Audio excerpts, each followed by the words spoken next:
सबसे पहले महेंद्र जी को बहुत बहुत धन्यवाद और आभार व्यक्त करना चाहती हूँ कि रोजगार के लिए उन्होंने आप लोगों के बीच एक राइस मिल का आज उद्घाटन किया है, जिससे निश्चित 10, 20 नहीं 50 परिवारों के लिए रोजगार होगा।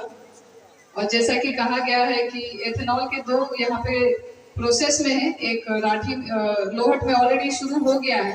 एथेनॉल के निर्माण के लिए जो अरवा चावल लगता है उसके लिए अच्छा है कि हम कहीं और से जो एक्सपोर्ट करेंगे, हम अपने स्तर से ही अगर एक्सपोर्ट करेंगे तो यहाँ के ग्रामीणों के लिए डबल बेनिफिट है।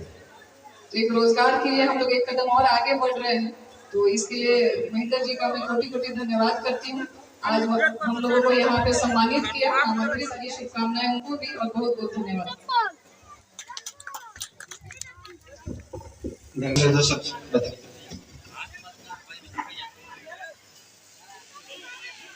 तो जते की उपस्थित छी सबके हम प्रणाम करे छी। और महेंद्र बाबू हमरा मिल के उद्घाटन में बजलखिन, ओहि के लिए बहुत बहुत धन्यवाद दै छी।